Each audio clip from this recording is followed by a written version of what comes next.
and that we all look at them as they come in, then we'll go ahead and get started. Welcome, everyone. My name is Chris Mack, and I'm going to be talking on a subject that is probably of interest to every PhD student, every student out there who's working on an advanced degree, and of course even some students who are not. Getting published, how to write a good scientific paper. I'm the editor-in-chief of an SPIE peer-reviewed journal, Journal of Micro Nanolithography, MEMS, and MOEMS. And I am a part-time professor at the University of Texas and a full-time gentleman scientist. So I do lots of things, including writing papers, reviewing papers, working as an editor, and dealing with science writing quite a bit. So I'd like to share with you some of the lessons that I've learned both in my career and more recently as a journal editor that I hope might help you understand what it takes to write a good science paper and what it takes to get that paper published. I have written quite a bit on this topic, and there's a number of short articles on a variety of topics related to what I'm going to discuss today that can be found here at this website. Eventually, all of this is going to get pulled together as a book, which I hope to have finished by the end of this year.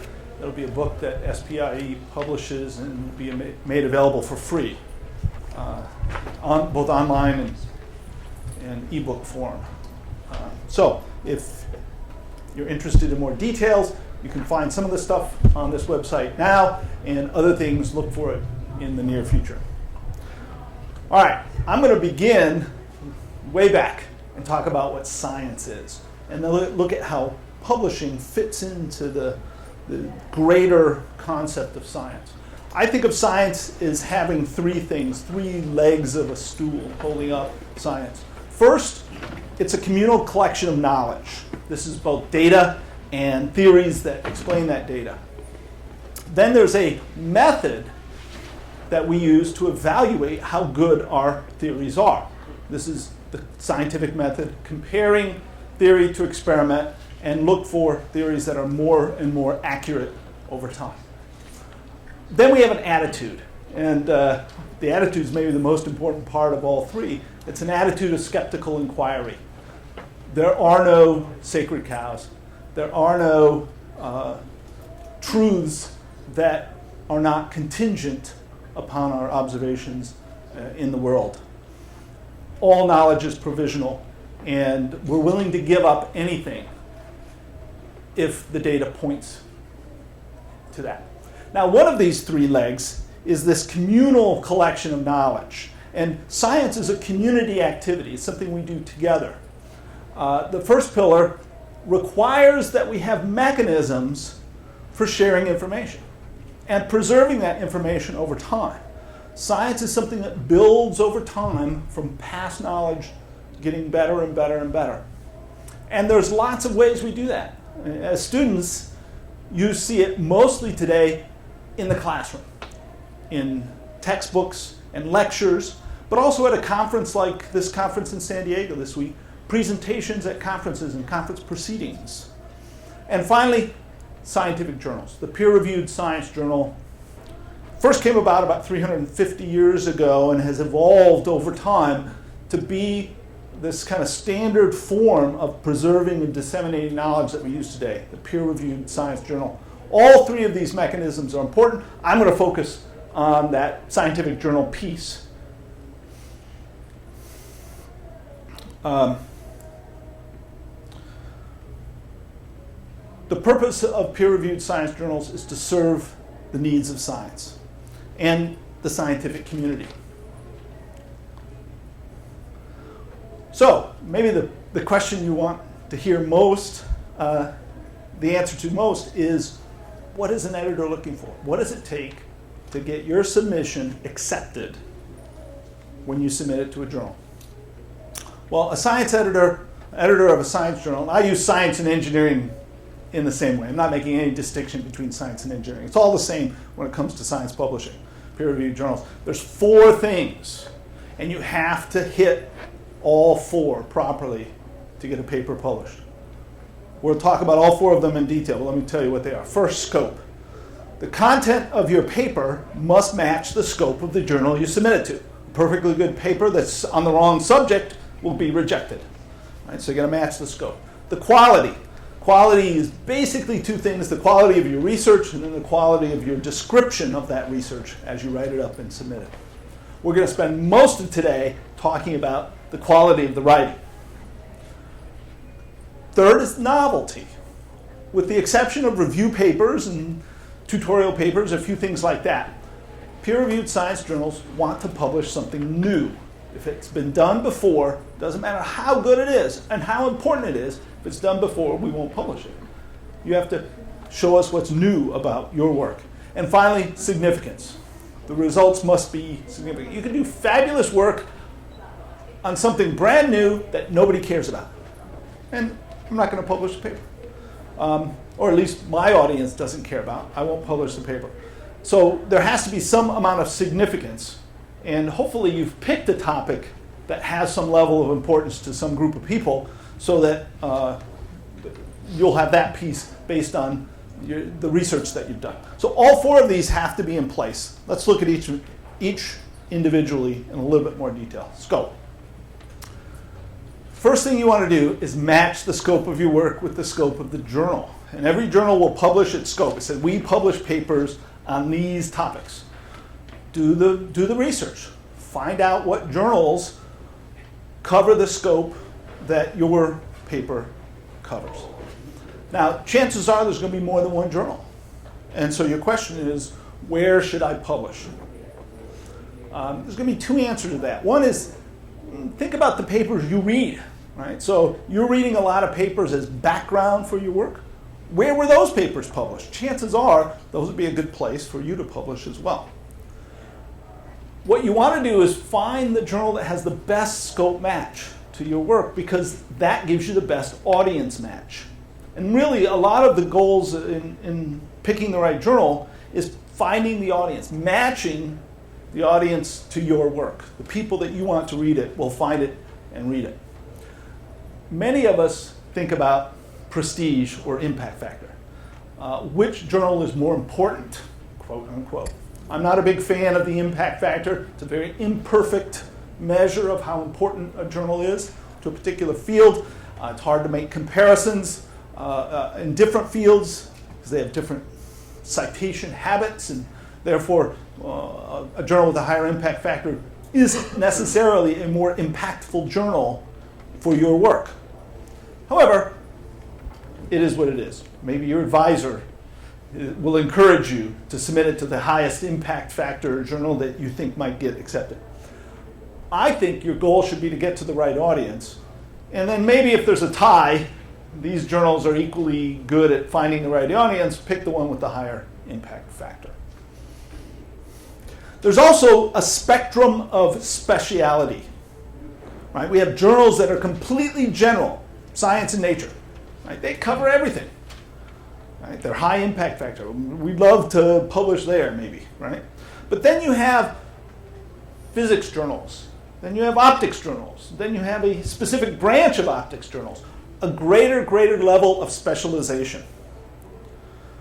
If you were writing a paper, for example, on measuring the aberrations of a tool used in lithography for semiconductor manufacturing, well, that's science, that's physics, that's optics, and it's lithography. And you can find journals in all of those levels of generalization or specialization.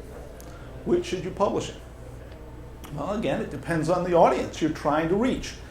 If you really think you've got something that is broadly useful in the world of physics, well, then you might want to go to Applied Physics Letters or Physical Review or some general physics journal to publish in. But if what you really want to do is reach other lithographers who are in the semiconductor manufacturing industry who might want to use this technique, well, most of them are not reading Physical Review. They're reading the specialized lithography journal. So, figure out who your target audience is. That will help you decide where on the generalization spectrum you want to be. Likewise, if you have a technique that is more generally applicable, even though it's something to do with lithography, but it's generally applicable to a wide audience. If you go to the specialized journal, then a whole bunch of people will never find it, because only those specialized audience looks in that journal. So think about the audience you want to reach, and that will help you decide which journal to go to. The next thing is novelty. There has to be some novel aspect to what you've done, what you've written, in order to get it published. Some new theory, a new method, new materials, tools, data, analysis, something has to be new. How do you know it's new? You have to do the literature search. You have to find out what's already been published in this field and find out what's different about what you did. Right? Don't do some work, hope that it's new, and submit it and see if anybody catches the fact that it's been published before. You do the literature search. And it's a reality, and maybe you've already experienced this reality, that we often don't publish at the end of a project. We publish multiple times during a project. And we have to be a little bit careful. Some people call it salami publishing, where we have a project and we slice it up into as many thin pieces as we can so we can up our publication count. There's a balance here, trade-off of getting results out quickly and having a paper that is significant enough, which is the next topic, right? Significance. But here's a rule of thumb. At least 50% of what you put in that paper must be new results. You can refer back to your previous results as well, but at least 50% of the reported material must be new. And then, and here's something that many, many people fail to do when they write a paper. Tell me what's new. You're going to write a cover letter, which I'll talk about at the very end. And when you write that cover letter to the editor, tell them what's new. Here is exactly what's new. I've done the literature search. This has been done before. This has never been done before. Here it is. But also in the introduction of the paper, tell me what's new. Don't make me read the entire paper and try to guess or figure out what's novel here. And finally, significance. Now this is kind of a tricky one, because what does significance mean? If one person thinks what you did is valuable, is that significant? If 10,000 scientists think what you've done is valuable, well, that's a different level of significance. And there are journals that cater to a wide range, right? Science and Nature, they don't want to publish it unless someone might think that it's a possibility of a Nobel Prize, or that's an exaggeration, but it's got to be this hugely impactful, lots and lots of people would be interested in hearing about it kind of result. Otherwise, they don't want to publish it. But that's not what most journals are like. Most journals have catered to a smaller audience, and there are things that are interesting to them that would be completely non-significant to many other people's. So there are a huge number of peer-reviewed journals out there. I'll bet that number, 28,000, is significantly higher today than it was in 2012. About 2 million articles are published every year, and most of them are never read, except for maybe by your mother or something. I know my mom has read the first couple of my papers, and then she gave up. The median number of citations of a peer-reviewed journal paper is 0. Right? That's the median. Overall, my journal, for example, 25% of the papers published are never cited. That doesn't mean they're not significant at all. It just means they're not significant in that way. I'll talk more about these measures of significance in the next slide. But you have to think about significance if you want to get your paper published, but also where to get it published. Is it significant for that audience? One of the things that I've seen in reading papers over time is this pursuit of significance can often lead to kind of a follow the leader approach to research. Oh, I'm going to do research in graphene because everyone else is doing research in graphene, and that's the hot topic. And 5 years ago it was carbon nanotubes for semiconductor devices. Now it's graphene for semiconductor devices, and it'll move around based on kind of a groupthink, which has its good points and bad points too. Only you can judge whether you think your results are significant until you submit it to a journal, and then of course I'll judge. Right? The editor will judge significance. But citation rate is not the only measure. Here's some analysis I did of papers published in my journal, where I looked at the 5-year citation total and the 5-year download total, something I have access to. I know exactly how many people have downloaded papers from the SPIE digital library for my journal. And so I looked at 5 years from the publication date, and I asked how many downloads were there, how many citations were there. So every paper, every data point has the same number of years of being out there. And you can see there's a correlation, right? The most cited paper had the most downloads. But it's not a strong correlation. Look, here's a paper with 600 downloads and 0 citations. Is that a significant paper? Well, I would argue it's a very significant paper. It's just significant to people who are not writing other papers and citing it. It's significant to people who are using those results to go out and do something, build something, make a product. The more engineering, more practical a topic, the less likely that citations will be the best measure of the significance of your work. So don't get hung up on citations. If your advisor gets hung up on citations, that's fine. But remember that there are other ways of judging significance. And sometimes it's just as simple as someone else comes up to you at a conference a couple of years later and says, wow, your paper really helped me in my work. Right? That one statement by a real live person face to face is probably more valuable than all the citations you'll get. And finally, the fourth thing an editor looks for is the quality of the work, both the quality of the research and the quality of the writing.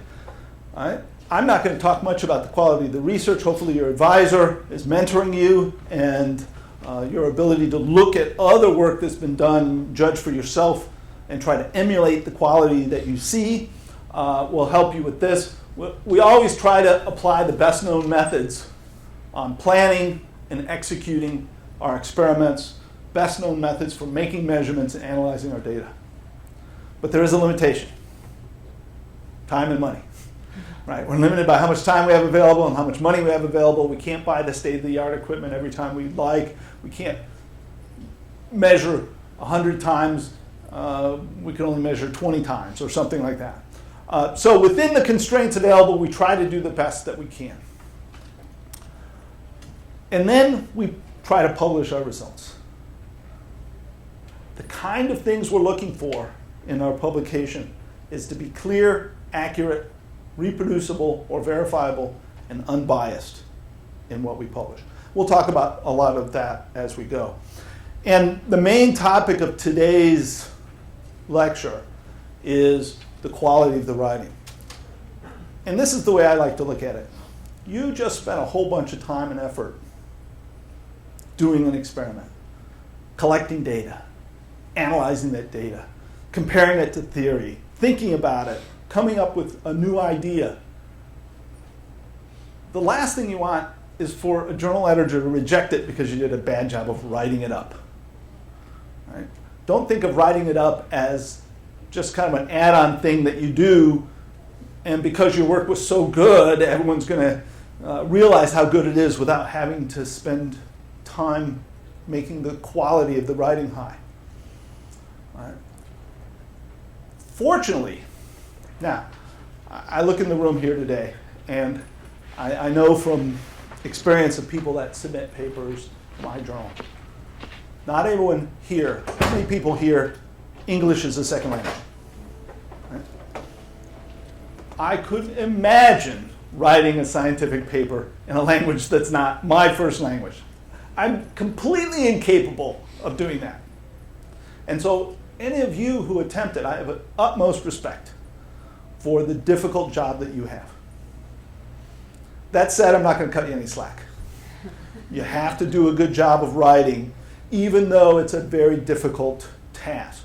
Now, many of you, even if language English as a second language is not the issue. Many of you chose science and engineering because you're kind of techno geeks and you're not the literary type and oh yeah, writing, I guess I have to do that, but that's not my strength. Right? That's how many of you maybe think about it.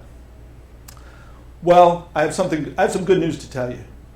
You don't have to be a good writer to write a good paper.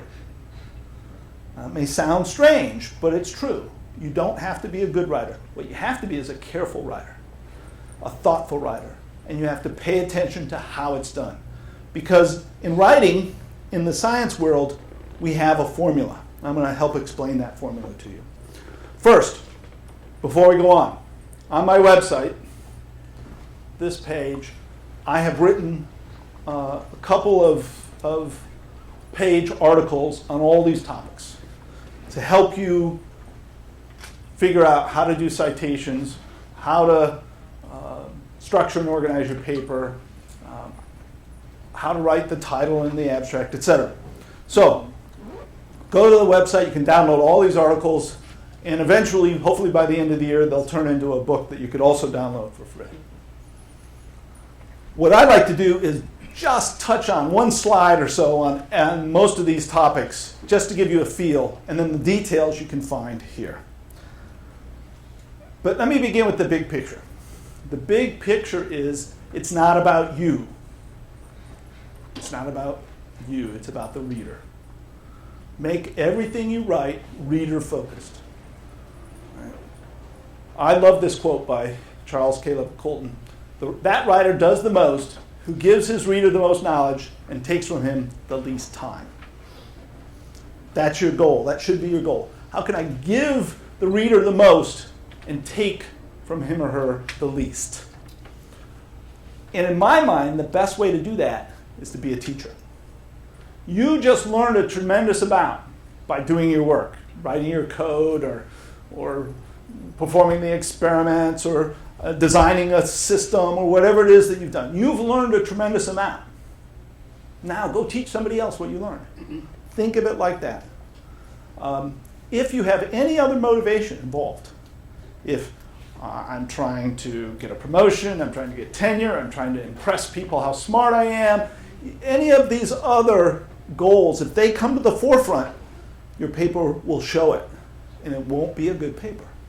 But if the reader is the real reason you're writing it, to teach that reader what you know, that will come through, and it will make your paper a better paper. All right, so that's the attitude. Once you have that right attitude, then you can approach your paper methodically. And even if you're not a good writer, you can do a good job. Maybe not a beautiful job. Maybe nobody will look at your paper and say, this is an example of how beautiful science writing can be. That's okay. Nobody's going to say that about me. But people have told me I write good papers. Clear, easy to understand, papers that teach them things. Now that's a big compliment. And one of the ways you can do that is by following, to begin with, especially as an early writer, a standard structure, a standard formula for how to get your ideas across. There's a reason why the vast majority of science papers follow a set structure. It's because it works, and it's easy. People can read it, they know where to find things, and the information is communicated. You don't have to use this structure. About 25% of the papers in my journal do not use this structure. But 75% of them do. It's called the IMRAD structure. Introduction, method, results in discussion, conclusions. If you organize your paper like this, it won't be a bad paper because of the organization. Maybe you can think of a different organization that's better, great. But if you can't think of something better than this, use this method. It is effective at communicating, and it allows for opportunistic reading, which I'll talk about a little bit more later. So let's go through very briefly each of these sections. First, the introduction. Man, scientists and engineers are not good at writing good introductions. This is usually one of the weakest parts of a paper. And it's one of the most important parts because people will start going through the introduction, and if they're not impressed, they stop. They stop reading. You're done. Right? It's not the first thing they read. What's the first thing you read? Title. Talk about the title. Next, abstract. We'll talk about the abstract next. But then the next thing they read is the introduction. And they skim the figures, they go to the conclusion, then they decide to read the whole paper, right? Opportunistic reading. So if your introduction doesn't set the stage, they'll look at it and say, nah, this paper doesn't have anything I want, and they'll move on. What do you need to do? Well, there's a couple of ways of framing it. One is topic, problem, solution. Tell me the topic, tell me the problem you're trying to solve, and tell me the solution. That's kind of for engineering style problems, that's how we formulate it. Or in a more science-oriented, here's the topic, here's some observation made, maybe because of an experiment, and here's my explanation for what I saw. Another way to look at it, which I like the best, is this. First, establish the territory within which you're working, right? So that someone who's not interested in that territory, they'll move on. Then, establish a niche. What that means is there's a gap in our knowledge. There's a question that's unresolved. There's a problem with a prior publication. Somebody published something and I think they're wrong, right? This is the niche that you're going to work within. And then fill that niche. Say, I'm going to answer this question in this way. These are the three things that should be in your abstract. And it should be very clear the difference between the background and the niche and how you occupy that niche. Can we use this in engineering and science? Yes, this is engineering, science. It's about the same either way. Just the nature of the niche is different. This is the same thing as identifying the research questions that you're going to answer in your paper. It's the same thing as identifying what's going to be new. This, occupying the niche, explains to the reader and the editor what's new about your work. And don't make it oblique, right? Be very explicit. This is what I'm doing here. Next comes the methods section. There's actually differences of opinion amongst journals and journal editors as to what should be in a methods section.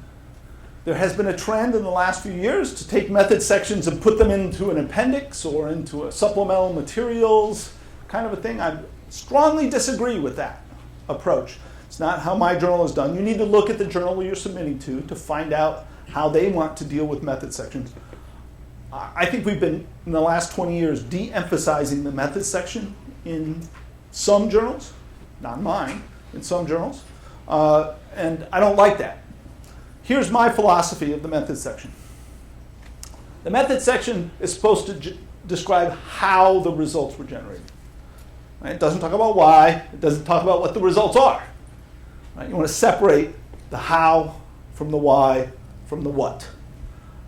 Method section describes how they're generated, and it has to have a certain amount of detail. This is the kind of the big question, the hard question. How much detail? And you could write 20 pages on every little detail of your experiment, because there's lots of details, right? But nobody wants to read 20 pages. Well, maybe one person does, but hardly anybody does. How much detail do you put in it? Well, here's the answer.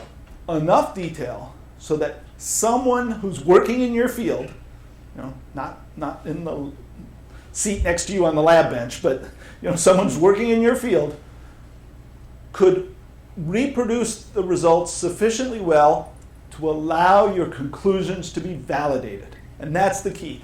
Allow your conclusions to be validated. They don't actually have to reproduce your results. In fact, it might be impossible to exactly reproduce your results. But they should be able to validate your conclusions. If you conclude that this theory is right and that theory is wrong, well, you have to give them enough information that they could go and run an experiment and come to the same conclusion. Right? That's the key. Think about, put your head in the mind of another researcher who's going to read this paper and decide to not reproduce exactly what you did, but reproduce it enough. So don't give them details that don't matter when it comes to validation of your conclusions, but give them all the details that they need in order to validate. Results and discussions. This is kind of the heart of your paper. This is the meat of it, so to speak. Sorry if you're a vegetarian. Evidence doesn't explain itself. You can't just present a graph of data and say, well, there I am. Wasn't that great work? No, that's not enough. Right? I like the example from the district attorney in the trial, right? The prosecutor can't just throw the bloody knife on the table and say, I rest my case. No, you got to connect it to the suspect and explain the motive and tie it all together. You have to explain the evidence. The basic flow of your discussion should be summarize the results. That's usually look at figure 7. Right? Now you're done. You've summarized your results. It can be that simple. So the results piece is a paragraph. The discussion piece can be a lot. Then you discuss whether the results are expected or unexpected. Right? This is real key. If you've got an unexpected result, man, point it out. Look at this. I didn't expect this to happen. It's different than what's been published before. Here it is. Or, yes, this fits exactly with our theories of what we would expect to happen. Nobody's done it before, but now that I do it, we can see it matches exactly what we expected. Tell us one or the other.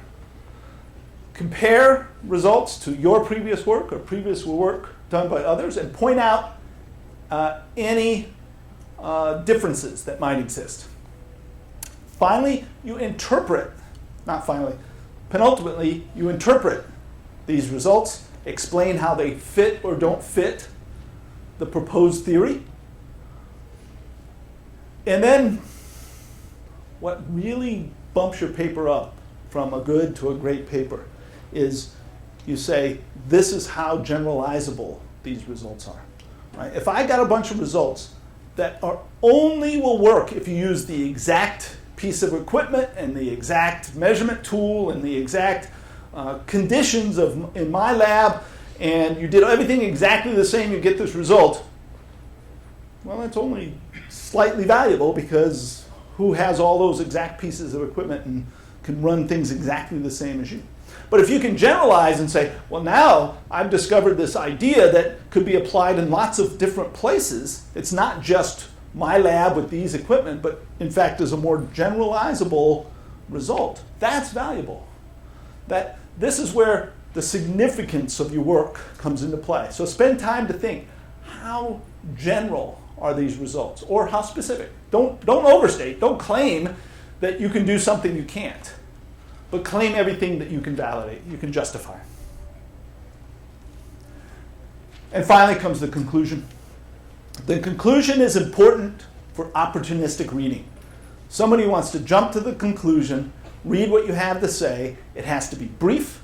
It has to be well organized. It has to have a very brief, like one paragraph summary of the entire results and discussion section. Don't repeat. Don't just say the same thing you said before. Summarize it so that an opportunistic reader who jumps straight to that section can get a basic feel for it. Show how you've answered the questions. You set up that niche, those research questions up at the introduction. Make sure that there's a one-to-one mapping between what you say the niches that you're going to occupy and then what you actually occupied. What the research questions were and what research questions you answered.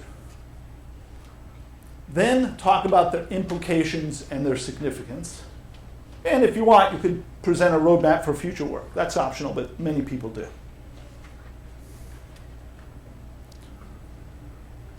All right, that's the basics. But there's a lot of other details that you have to worry about. I'm going to really quickly go through some of these.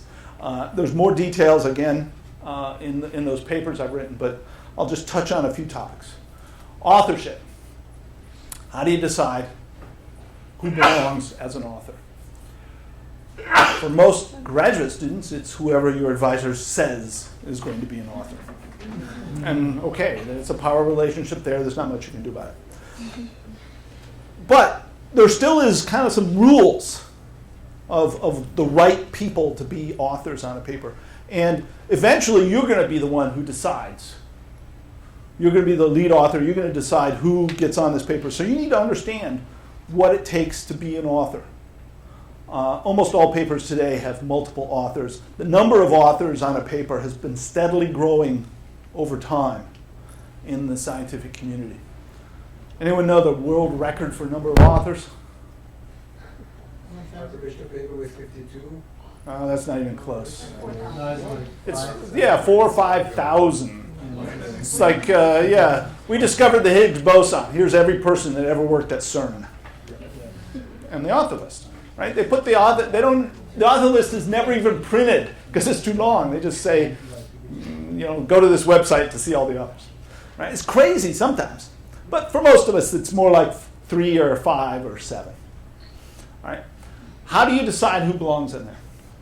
Well, I use this 3-part test. The first part is the key. Any person that's made a creative contribution to the work. Now, creative contribution includes writing. It's creative to figure out the words to use. So certainly if you wrote words, you're an author. That much may seem obvious. But also conception, design, execution, interpretation. Anything that's a creative contribution to those things means you deserve to be an author. What is it to make a creative contribution? That means you've somehow advanced the novel aspects of the work. Right? The reason you're publishing is you've got something new. You've got something new to say that's never been said before. So anybody that contributed to the novelty of what you're presenting needs to be an author. The corollary to that is somebody that contributed to the non-novel aspects doesn't belong in the list of authors. So someone who operated the metrology equipment and made the measurements in a very routine way, they belong in the acknowledgments, not as an author. Now, many people disagree with me. They want to just put everybody who helped in the author list. I'm not going to tell them they're wrong. Right? But this is the way I think it needs to be. Here's the next test. And this is a good test for, are you including somebody that you really know shouldn't be an author? Has the person in the author list, has every person in the author list reviewed and approved the final manuscript before submission? If you're putting people on the author list that you are never giving an opportunity to read and approve the paper before it's submitted, then chances are very good that they don't belong in that author list. Because you don't really believe that they're authors if you're not even giving them a chance to review and approve the submission. And finally, does everyone in the author list accept responsibility for the work after it's published? Someone might come up after the fact and criticize what you've done. Say that your results are wrong. Everyone on the author list should be willing and able to defend the work. Well, all the way to the point of admitting they were wrong, right? Which is fine, right? That's okay. But if you say, hey, they just put my name on the list, I don't, no, that they shouldn't have put your name on the list. You got to be willing to defend the work, right? And there are problems that happen with authorship all the time. And these problems get to the point of ethical violations. And so we have to be careful. Ghost authors, leaving off someone who belongs on the list. Right? This is a big problem in the medical field where a company will write a paper and then get a university professor to author it, put his name on it, and they won't even mention that somebody else wrote the whole thing because they want to hide the potential conflict of interest. Right? That's an ethical violation. Guest authors. These are people that you add maybe to curry favor or to impress the reviewers because this important person has been added. I'm just a graduate student. If I didn't have some famous, well-known author as a co-author, they might not accept me. Right? That's called being a guest author. Knowingly submitting a paper with the wrong author list is an ethical violation that should be taken seriously. Since papers are part of the communal knowledge that holds up science and allows it to progress, one of the important responsibilities you have when you write your paper is to cite prior work properly. Citations or references is the way in which we place this new work in the context of the prior work. Right? It's the connections in the web of science. Good citation practice begins with a good literature search. Don't do the literature search after the paper's written. This is a common mistake. I've finished writing the paper. Oh, I don't have any references. Well, I better do a literature search. Oh, it will always show up as bad when you do that, because people will go to those references and say, that doesn't have anything to do with what I just read, and yet it's cited. I don't understand. Well, that's definitely a clue that somebody did a literature search at the end. Do the literature search at the beginning. And there's lots of effective ways of doing literature search and ineffective ways, but you need to understand what's been written on this topic before. Then you cite with 5 goals in mind. Some of these goals are more important than the other, but they're all realistic, real goals that people use when citing. First, and by the way, my philosophy here is my philosophy everywhere. You cite for the benefit of the reader. That's the reason you put cites, is to help the reader understand your work.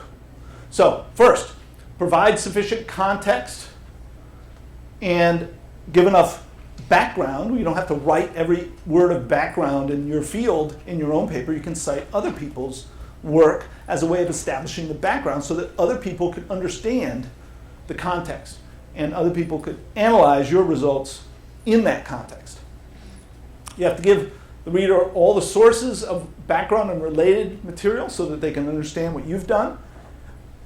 You also might want to establish some credibility. Right? Hey, look, I've read the literature. I'm new to this field. I just started publishing in it, but I actually understand what's going on. I've read the pertinent literature, and to prove it, here are the relevant sites. Also, there are certain schools of thought that say, you should think of it this way or think of it that way, and you can kind of establish, I'm working within this school of thought. You can do that with your citations. You should also cite when there are data or results that could be compared to your results. Either compared as in, see, it matches, or compared as in, look, there's a difference between these two. Compare and contrast is an important part of citing. Now, what did your advisor tell you, or somebody else tell you, the reason why you cite? Right? Often it's to give credit. Right? We cite to give credit to other people. Yes, that's important.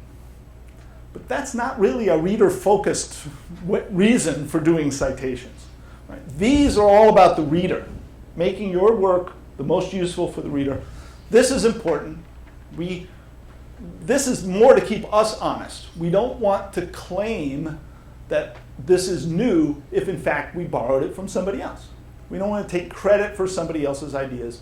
So this is not so much about giving credit, is making sure the reader understands that you're not taking credit for something you didn't do. Right?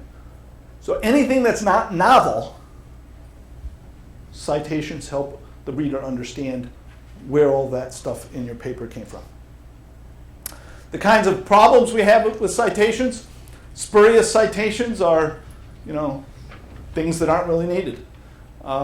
This is where the bad literature search at the end comes in. In the introduction, this paper is in the field of semiconductor lithography, references 1 through 100. Nobody needs that, right? Those are spurious citations. Here is the test. Think about a reader looking up that citation. Is that time well spent? will that make your paper more valuable to the reader than if they didn't look up the citation? If that citation doesn't make your paper more valuable, it's probably a spurious citation. Biased citations are putting in cites for any reason other than the 5 reasons I mentioned before. All right? Self-cites, nothing wrong with self-cites. Citing your own work is perfectly fine, unless it's biased or spurious. If you're only putting a self-citation in there to get your citation counts up, and it really doesn't add to the reader whatsoever, well, then that's bad. And then another form of bias is excluding contrary evidence. You know about this other university team that's published, and it looks like they get different results than you, and I don't want the reviewer maybe criticizing me because of that, so I just won't cite them. Don't do it. It makes it look like you're trying to hide something. And then you will be in trouble, because the reviewer probably knows about that work. All right. Tomorrow afternoon, you can get 4 hours of how to make an effective graph for your presentation, your paper. I'm hoping to sit in on that course too. Let me give you 2 minutes instead of 4 hours, which is not nearly enough, obviously. But graphs, figures are instruments for reasoning about quantitative information. They're very good for displaying simple trends, cause and effect relationships when the data is complex. Right? As soon as you get more than a few numbers, a table of numbers doesn't really show you much. But graphics can be very good at communication. First, to document the data. Chances are the only place that data will ever be in the public domain is in the graph. Right? So this is your way of documenting the data. But we use graphs to make comparisons, to allow for inferences of cause and effect. Right? You can't always tell from a graph what is cause and what is effect, but it's a start to help us make those inferences. And then we use graphs as a part of the story that we want to tell. I know this is what Jean-Luc explains a lot, that we have a story that we're trying to tell, a message that we're trying to get across. Use a graph that's an integral part of that message.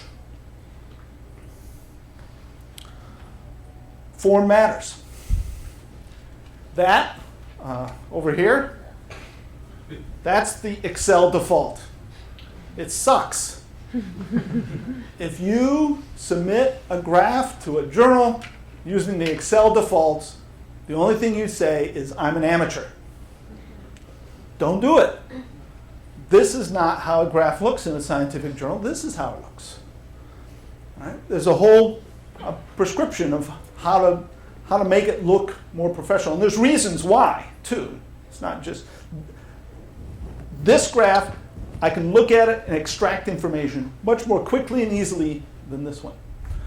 In one of the short papers on my website, I explain the step-by-step process of going from here to here in Excel. So if you want to know exactly how to make a perfect scientific graph that is the kind that you would expect to see in a journal, read that. But it's not just cosmetic. This really is easier to interpret the data when it's formatted properly. Oops.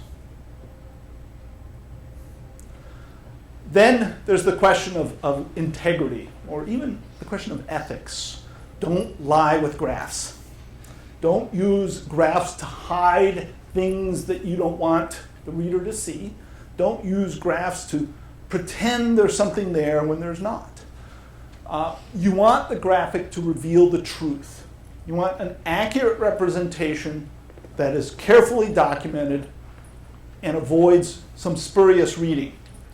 You can format the axis to emphasize this what looks like maybe a little curve at the end, and then try to say that this is the important trend when really it's just a little bit of noise.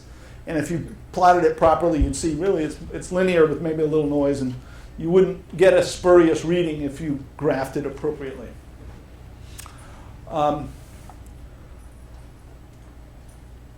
uncertainty, right? All data has uncertainty. Use the graphics to help explain and visualize the uncertainty, not hide it. Right? Uncertainty is a part of life, and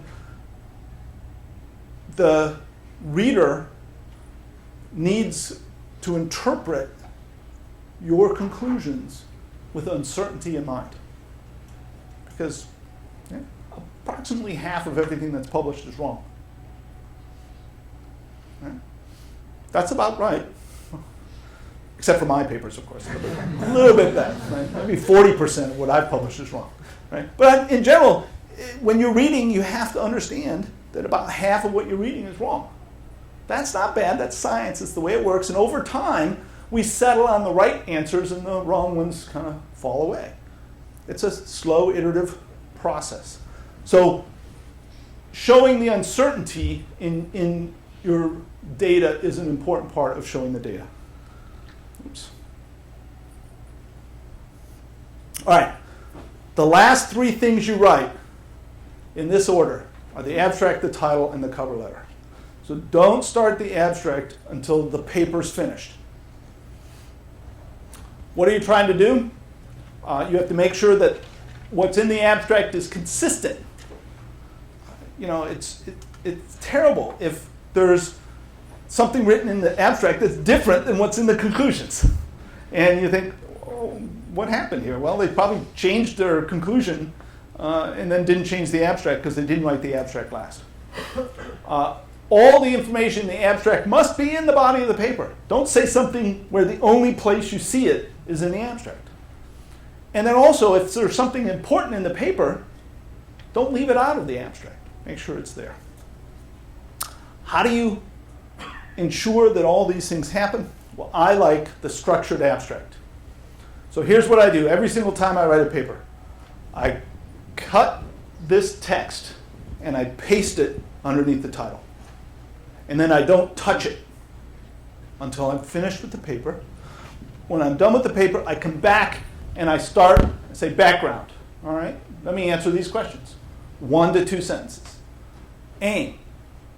Let me answer these questions. 1 or 2 sentences, etc. And I go through. Some journals, especially in the medical community, have structured abstracts. In other words, these background, aim, approach, results, and conclusions titles remain in the abstract as it's published. Most journals don't, so when you're done, you just simply delete the words, results, conclusions, approach, aim, background, get rid of the line breaks, and you have your finished abstract. Penultimate goal, task rather, in writing a paper is to write the title. I don't know about you, I cannot write a paper without a title. So I put a title right up at the top. It is a working title. I have to have, in my mind, that's the working title. When I'm all done, especially right after I finish the abstract, I have a great little summary of my paper. Now, I'm going to write a title that reflects that as well as possible. The goal is matchmaking. You want to match the reader that needs your paper with your paper. The title is the first way that you do that. You don't want to promise something in the title that you're not delivering in the paper, and you don't want to have a kind of a generic, further advances in topic XYZ. That doesn't give enough information to match the right reader with your work. Right? These are conflicting goals, though, because we want them descriptive but short. Right? The longer the title, the more bored someone will get and never finish reading it. So it is kind of an art. Some people like to use the newspaper headline approach. I completely disagree with that. Newspaper headlines say, the problem of excess resistance is solved using this material. Right? That's a newspaper headline.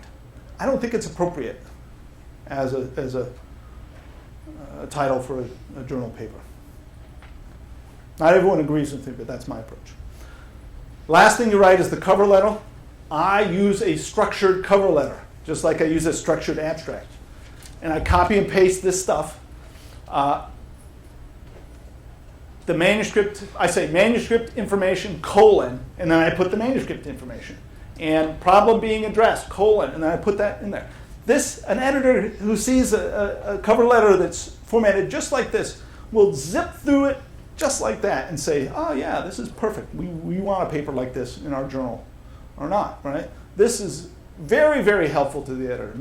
Puts the editor on a good mood as soon as they get a cover letter that has all this stuff. And it has important things in it, like promising that you haven't submitted this work to any other journal, which you cannot do. Only one journal at a time.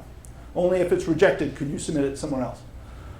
And all authors have read and approved this manuscript before it was submitted. Right? Those statements need to be in the cover letter as well.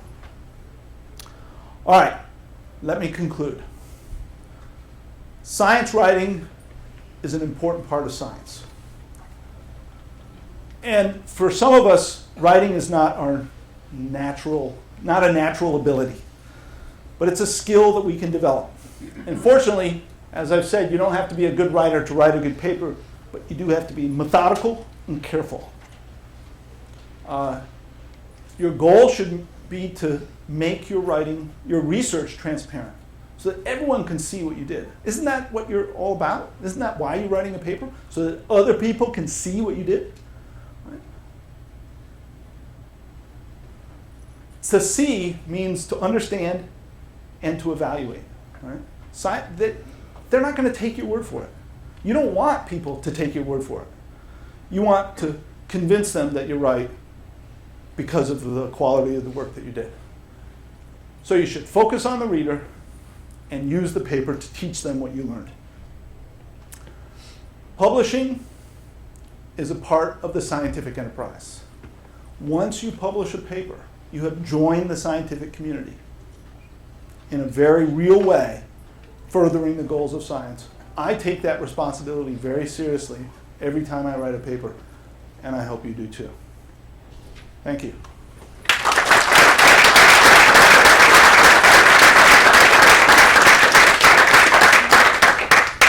Now, even though I've gone over, because nobody is after me, I get to stay and answer questions if you'd like. Yes? Oh, okay. So sometimes people hand you a paper and it's terrible. How do you tell them nicely to do better? So, by a paper you mean a manuscript, so it hasn't been published yet. Yeah. So somebody hands you a manuscript. It's a colleague, it's your advisor, and they ask you to read it and give them some feedback. Right? How do you do that? Well, let me even back up and say this is an example of reviewing a paper. And at some point in time, if you haven't been asked already, at some point in time you might be asked to review a paper. One of the articles on my website is how to review a paper. And I'm not going into that today, but this is kind of a specific format and technique for reviewing a paper. First, in a review, the first thing you say is, this is what the paper is about, and this is what's novel about it. You say that to make sure that everyone knows you understood the paper. Right? That's the first thing. You then say what's good about the paper. There's something good. No matter how bad it is, there's something good about it. Say it. Right? That sets the mood. Then, be honest and tell them what's wrong. Right? But if you say what's good about it first, they know that you're not just getting your kicks by, kicking somebody when they're down.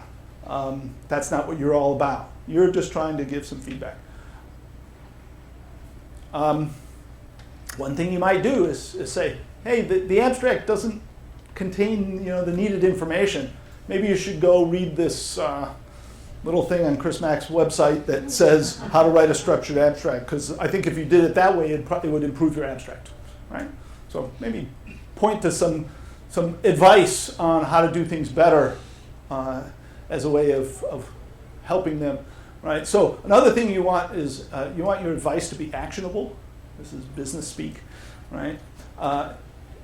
Saying, if your criticism is, you're really not a very good writer. I read this and I don't understand what you're saying. All right, well, maybe that's feedback that they need to hear.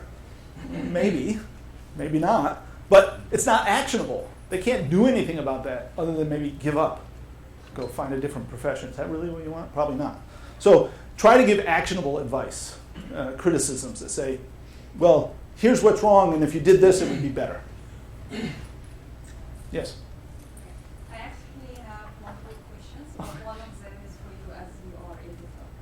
So if you're sending a manuscript for paper or journal, and then you ask them to review it, publish it in a journal, and then you will get 3 referee answering you. 2 of them, this is good, you wrote it good, and I need you to add this thing. One will say, yeah, I need you to add this thing, but the third one saying, oh, this answer I looked at already is like, oh, this work doesn't got the label of the journal. How I can answer someone like this, like, he didn't say what's wrong in the paper, he didn't say why he didn't like this work, he just say, oh, it doesn't like come to the level of all. Yeah. So my advice for reviewers is don't provide to the author judgments like, nah, this paper's not good enough for the journal. What good does that do? That's not actionable advice. It's not an actionable criticism of the work. They might provide that to the editor because they can communicate to the editor without you being involved, right? That's how the system works. And they might say that. But ultimately, by the way, the reviewers don't decide whether your paper gets accepted or not. The editors decide. They have 100% responsibility for making the decision. The reviewers advise them. That's all. Now, one of the things the reviewers should do is provide actionable critique that says, if you make these changes, your paper will be better. Still, it's the editor who decides if better is good enough. So the answer is, if you get a review that says this paper is not up to the standards of the journal, there's nothing you can do. You can ignore that. Right? Nothing you can do about it. The editor might not ignore it, but you can and should ignore that. When they give you specific points, this figure is not clear, you answer it. By the way, when you respond to reviews, point by point, every single point, you respond. All right. Well, I've attempted to change the figure to make it more clear, and a new figure 5 is in this revised manuscript. Your point could be, I disagree with the reviewer, and here's why. That's perfectly valid too. Right? Ultimately, the editor will decide who he thinks or she thinks is right. About that, Chris, do I understand correctly then that you don't have to reply to the reviewers?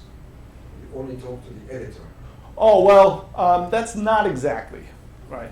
So the question was, do you only respond to the editor and not the reviewer? No, you're responding point by point to the reviewers. But you could respond about the reviewers, but you write to the editor and you say, I don't agree with Yes. what reviewer B says. Yes. You are responding to the reviewers to the editor. To the editor, yes. The editor has a choice. Editor can look at your responses and say, oh, I see the responses, the revised manuscript meets the concerns well enough, I'm going to accept it for publication. The editor could decide to send it back to the same reviewers to get their feedback on whether or not the changes are sufficient to meet their concerns. Right? That's totally up to the editor. So the reviewers may or may not ever see your point-by-point response, but they might. So keep that in mind. Don't say the reviewer is full of crap and obviously this person doesn't understand what's going on. I've seen those. The reviewer just doesn't understand my paper. That is, well, even if it's true, it just means you didn't write a good enough paper. Right? If you wrote a paper that a reviewer can't understand it, what about all the readers who are not as expert as the reviewer? Right? Do not say that the reviewer didn't understand my paper. That just says something's wrong with your paper. Fix the paper. Let me go and I'll come back to you after him. Yeah. How can you know a reviewer the difference between in a paper a citation and a copy of an previous work? I didn't quite catch your question. Could you ask How again? can a reviewer know or decide the difference between a citation of a text and a copy of that text? So you're talking about the topic of plagiarism. So I think that's what you're asking. Asking about copying text from other people. That's a big topic, and in fact, I'm writing my next editorial. So all of these papers that are on my website are all editorials that are published every quarter in my journal. And my last editorial is coming out in a couple months, and it's going to be on the topic of plagiarism. It'll be my last one, which I then collect them all together, and that becomes the book by the end of the year. So I don't think I can do justice to your question, but plagiarism is taking other people's words or ideas and presenting them as your own. Right? That's plagiarism, and it's unacceptable. If you're caught plagiarizing, the remedy depends on the scope. If it's a sentence or two, we might ask the author to change it, and then that's it. We're done. If it's a paragraph or two, we might reject the paper out and say, I'm sorry, you copied a couple of paragraphs from somebody else. I'm rejecting your paper. If it's more extensive, reject the paper and blacklist the author for a period of time, usually 1 to 3 years.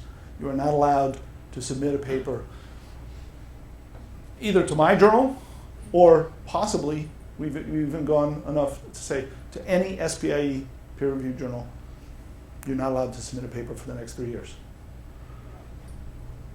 The worst case, and we've done this, we will try to find out the supervisor of that person if they're at a university.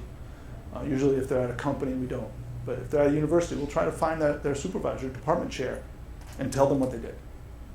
Right? So that could be a career-limiting move. That's usually when it's just obvious. I took somebody's conference proceedings paper and I copied it and I'm submitting it to a journal. What about paraphrasing?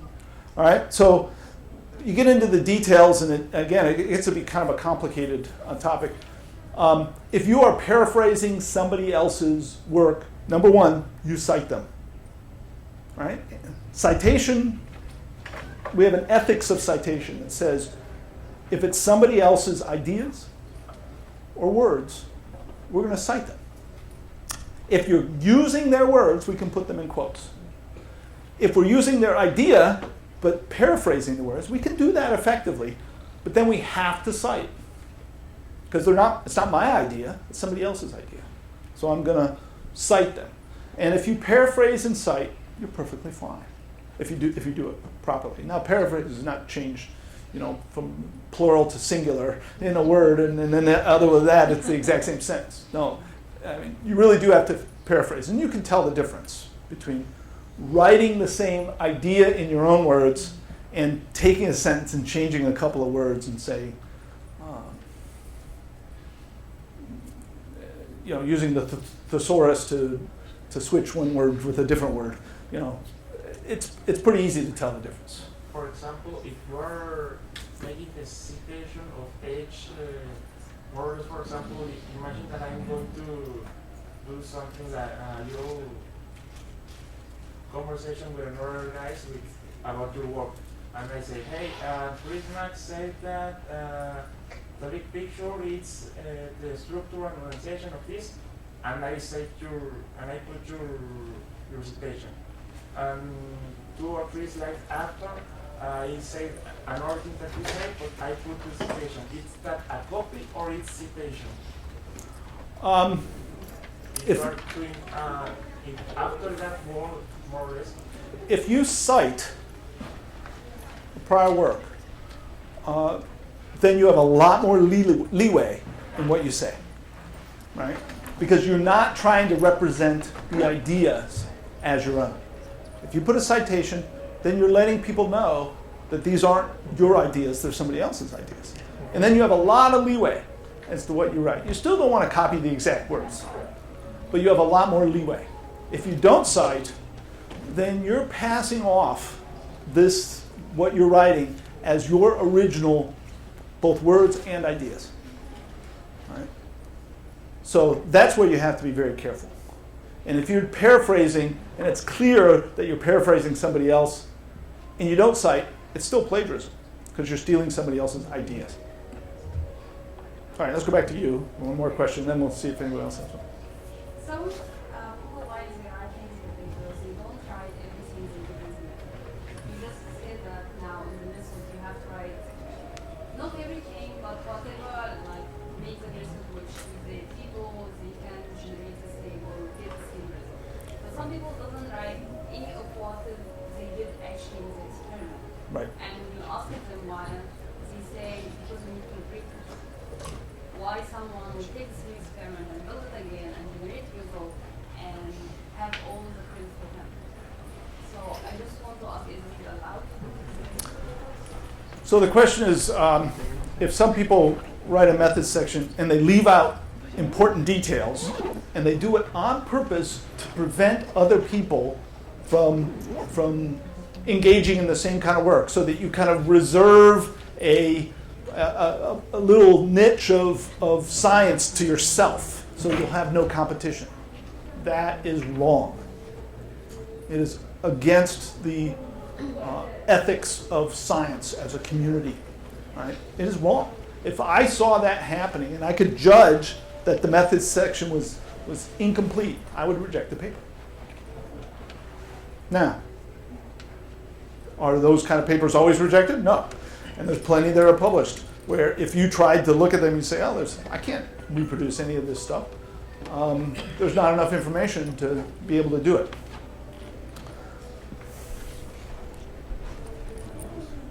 I think a good review and a good editor should catch that and not let that paper be published.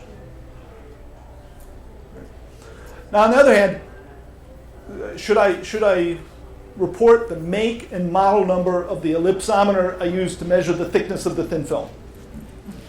Most of the time, no. Most of the time, you simply report the film thickness because the exact method of measuring the film thickness was not really important. Somebody else using a completely different method could measure the film thickness and arrive at the same conclusions that you arrived at for your paper. If that's the case, then don't bother with all those details. They're not important. But if the measurement of the film thickness by an ellipsometer was a significant part of arriving at your conclusions, and if you used a profilometer instead of an ellipsometer, you would have gotten different results because of some optical interaction or whatever it might have been. That's important, and therefore you need to explain it. So you have to evaluate it with your own judgment, whether or not that information is needed for someone not to reproduce your results, but to validate your conclusions. Yes? I still don't understand why some journals have maximum number Maximum number of references. references. Why do some journals have a maximum number of references? The publishing industry is not the most enlightened, forward-thinking industry in the world. We have tended to be stuck in old paradigms. An old paradigm was every word is expensive, right? Pages. The cost of publishing is the number of pages in my journal. If I add a page, it adds cost. And so we're trying to limit the number of pages. So we have citations where you only put the initials of the authors, or we only put the first three authors and then we do et al., or we don't use the title of the paper in the citation. I hate those kind of citations. How can I know whether I should look up this paper if I don't even know what the title is? I want to see the title to give me a clue as to whether I should go look it up. But we've done these kinds of things or limited the number of references that are allowed in order to make the page count less, to lower costs. That is so outdated thinking today. Everything's online. Who cares if it's an extra page on your PDF? Doesn't matter. So they just need to change the policy. Other questions? Anybody else? There's a question from the online actually. Okay. That is, if I use a picture of my work that I used in another paper, should I get the permission from the previous publisher or is citation enough? So the question is, if I use a graph from a prior publication and use it in my new publication, what do I need to do to do that? First of all, the thing about using your old work. First of all, let me back up a second and say, self-plagiarism is an oxymoron. Plagiarism is stealing someone's words or ideas you can't steal from yourself. So there is no such thing as self-plagiarism. But there is such a thing as duplicate publication. You can't publish the same thing twice and give the impression that it's new. Right? You have to explain what's new and what's not in everything you write, including graphs. So if I reuse a graph, I have to cite it. I have to say, from reference 12. And 12 is my paper that had that graph before. Right? You have to do that. You cannot reuse a graph without doing that. That's unethical. But once you've done that, have you done everything you need to do? It depends on the copyright agreement that you signed when you first published that paper. Most publishers give authors permission to reuse that work without getting permission from the publisher. Not everyone, but most do, like SPIE does. So if I published in an SPIE journal or conference proceedings, and I want to use that exact same graph in a different paper, I can do that as long as I cite it. And I put it in the figure caption. That's the best thing to do. In the figure caption from reference so-and-so. If you want to borrow a figure from somebody else's paper, that's a different story. You have to get permission from the author and the copyright holder. Right? And you have to get written permission before you do that. Then, of course, you still cite it. Sorry, Chris, I think I said there's no one after you, but we do have another session at 1:30, so we want to give them a chance for a lunch break, too, Yes. if that's okay. Yes. And I appreciate all of your attention. I can keep talking forever, but thank you.